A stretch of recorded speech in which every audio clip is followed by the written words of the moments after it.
歡迎嚟到微波律師，今集帶大家煮呢個周打海鮮湯。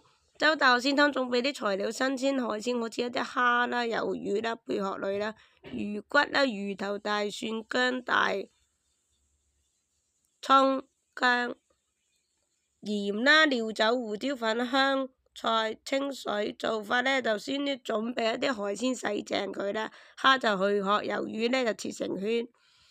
貝類用清水包去咗一啲沙啦，咁熬湯底喺嗰個鍋入邊呢，加入適量嘅清水，放入魚骨、魚頭、大葱段、薑片同埋一啲蒜片，加入適量嘅料酒啦，燒開後呢，撇去表面嘅泡沫，轉小火慢慢煮30分鐘到1小時，直到湯汁濃郁。過濾湯底，用篩網將湯底過濾，去掉固體成分，留下清湯。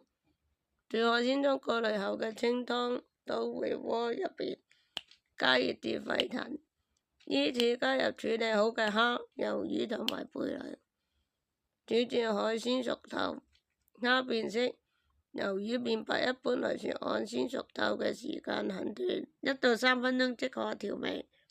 加入適量嘅鹽同埋胡椒粉調味，最後切上香菜。成本享用，將煮好嘅海鮮湯盛入碗中即可享用。大家記得點讚關注。